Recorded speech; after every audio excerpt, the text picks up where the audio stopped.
Bom dia a todos, eu vou descartar apresentações, mas mesmo assim o meu nome vai aparecer aqui embaixo. Como vocês sabem, cada grupo ficou responsável por um episódio da série A Vida do Nosso Planeta, e o meu grupo ficou responsável pelo quarto episódio, o qual se chama A Sangue Frio. Diferente dos outros episódios, ele não retratou a extinção de uma espécie em si, mas sim um fim de um período. Mas qual período foi esse? Bom, foi o período Permiano, no qual aconteceu há 252 milhões de anos atrás. Esse evento foi catalogado como o maior evento de extinção em massa da história, para vocês verem a proporção dele. Ele também ficou conhecido como a Grande Morte, já que ele eliminou 70 a 95% das espécies marinhas e cerca de 70% das espécies terrestres. Mas o que ocasionou tudo isso? Entre uma das principais causas estão as erupções vulcânicas na Sibéria, da qual liberou uma grande quantidade de CO2, da qual trouxe um efeito manada, já que isso gerou um aquecimento global, a acidificação dos oceanos e a anoxia oceânica. Anoxia oceânica, o que é isso? Apesar do nome um pouco complicado, nada mais é do que a falta de oxigênio nos oceanos, por isso as vidas marinhas foram mais afetadas em comparação às vidas terrestres. Como todo evento, ele teve sim as suas consequências, a lenta recuperação evolutiva, já que após esse evento foram precisos 1 milhão de anos para sua total recuperação. Essa fragilização dos ecossistemas, tanto marinhos quanto terrestres, e essa grande perda da biodiversidade. Após o fim do período Permiano, veio o período Triássico, e com isso surgiu as primeiras espécies de dinossauro. Mais para frente vamos debater também algumas espécies, tanto terrestres quanto marinhas, que foram afetadas. É isso, muito obrigada a todos e até logo! Bom dia! Bom, vou dispensar apresentações. O meu grupo ficou com o quarto episódio, A Sangue Frio, da série A Vida no Nosso Planeta, e eu fiquei com a linha do tempo. Bom, há 252 milhões de anos atrás, foi o período Permiano final, supercontinente Pangaea dominava, florestas extensas, insetos gigantes e insetos diversos. Surgem répteis herbívoros como lintossauros. Bom, também há 252 milhões de anos atrás foi o início da grande extinção do período Permiano ao Triássico, erupções vulcânicas massivas na Sibéria, liberação de gases tóxicos e efeito estufa descontrolado, aquecimento global extremo, oceanos ácidos e com baixo oxigênio, e também cerca de 90% dessas espécies desapareceram. Há 251 milhões de anos atrás, sobreviventes do colapso. Poucas espécies resistiram, os litossauros, alguns répteis marinhos e insetos, ecossistemas quase sem predadores, pouca vegetação. Há 250 milhões de anos atrás foi o período Triássico inicial. Foi o período da recuperação da Terra de forma lenta. Répteis começaram a se diversificar, a aparecer os primeiros ancossauros, grupo esse que dava origem aos crocodilos, aos pterossauros e aos dinossauros. Bom, há 248 milhões de anos atrás foi o período Triássico médio. Foi os primeiros dinossauros primitivos. O planeta abre espaço para novos dominadores. E essa linha do tempo, ela mostra a transição do mundo dos répteis de sangue frio, como os lintossauros, para o surgimento dos primeiros dinossauros após o colapso da grande extinção em massa na Terra. Bom, é isso e obrigada. Bom dia, eu fiquei com a parte A Vida Após uma Extinção. Eu vou falar um pouco sobre isso. Após o colapso ambiental do quarto episódio, que retratava a extinção em massa do fundo permiano, conhecida como a Grande Morte, a Terra tornou quase irreconhecível. Mais de 90% das espécies marinhas e cerca de 70% das terrestres desapareceram, deixando vastos ecossistemas vazios. Simplificados, a recuperação foi lenta e ocorreu em etapas. E nos primeiros milênios de anos, as formas de vida resistentes, como certas bactérias, algas e pequenos invertebrados dominaram e reconstruíram lentamente as cadeias alimentares.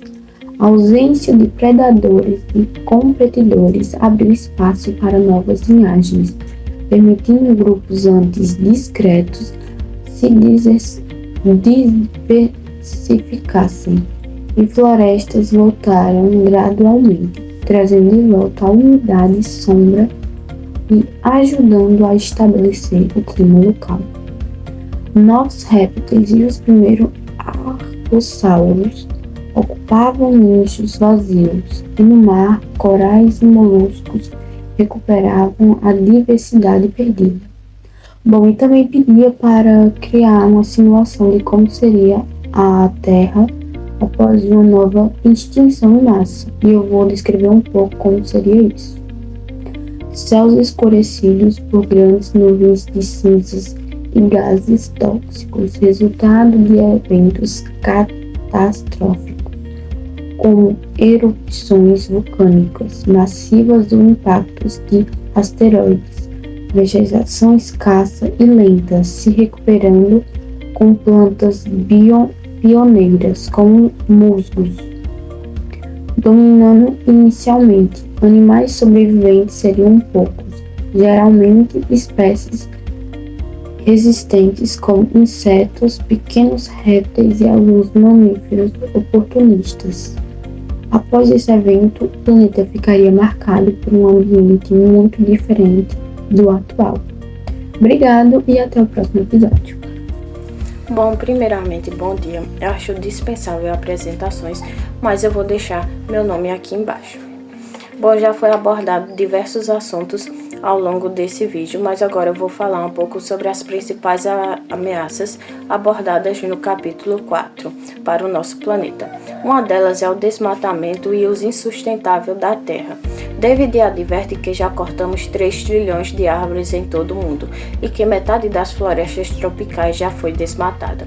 Ele recorda cenas de Bornéu, onde em sua juventude observou orangotangos na floresta, mas décadas depois, essa mesma floresta foi reduzida pela metade, com graves efeitos sobre os próprios orangotangos. Outra ameaça é o aquecimento global e as mudanças climáticas. A floresta amazônica corre o risco de se transformar em savana se o desmatamento continuar, além de alterar o ciclo global da água.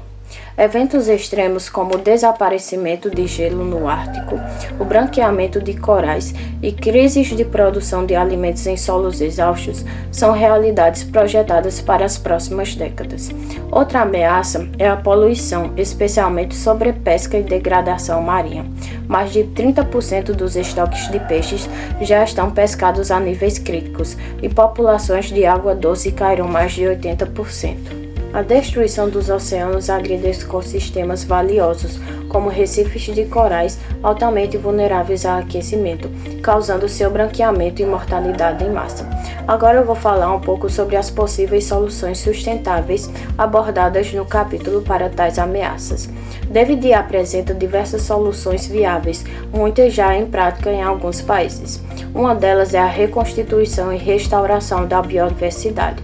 Restaurar habitats naturais e permitir que a natureza se regenere é essencial para restaurar a estabilidade climática do planeta.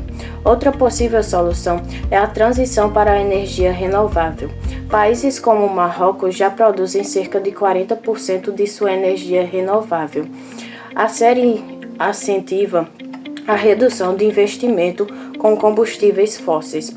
Por fim, a proteção dos oceanos. Zonas marinhas onde a pesca é proibida, se aplicadas a pelo menos 1/3 dos oceanos costeiros, podem regenerar estoques de peixes e garantir pesca sustentável. É isso, obrigada a todos. Bom dia a todos, eu fiquei responsável pela parte Série Mais Ciência, Verdade ou Exagero, e antes de começar eu gostaria de frisar um ponto importantíssimo. Eu irei focar somente no episódio do qual foi designado ao meu grupo, que é o 4º episódio denominado A Sangue Frio. O porquê dessa escolha? Justamente para não adentrar no assunto dos demais grupos. Como vocês sabem, essa série mistura ciência com dramatização. E entre os fatos verídicos está a extinção do período Permiano-Triássico e a lenta recuperação da biodiversidade, o que ressignificou os novos ecossistemas. Os exageros começam a surgir na representação hiperagressiva de alguns animais e nos encontros improváveis entre algumas espécies, que foram usados justamente para aumentar a emoção visual. A série conseguiu retratar perfeitamente essa questão da grandiosidade da vida, mesmo usando muitos efeitos cinematográficos, ela ainda manteve essa essência. E aqui do lado vai aparecer um gráfico mostrando as precisões científicas, mas diferentemente do que eu disse no início, esse gráfico abrangeu a série como um todo e não focou somente no quarto episódio. Como vocês podem ver, é um gráfico muito fácil de compreender e fala sobre essa questão de imagens, sobre essa questão de pulos temporais, e essa questão de espécies. Como eu falei anteriormente, o autor dessa série conseguiu retratar perfeitamente essa questão de evolução, já que é uma série que prende a audiência do início ao fim, porque tratou disso com uma leveza e de uma forma mais fácil de compreender e se enquadrou perfeitamente nessa temática do terceiro bimestre. É isso, um beijo a todos e muito obrigada pela atenção.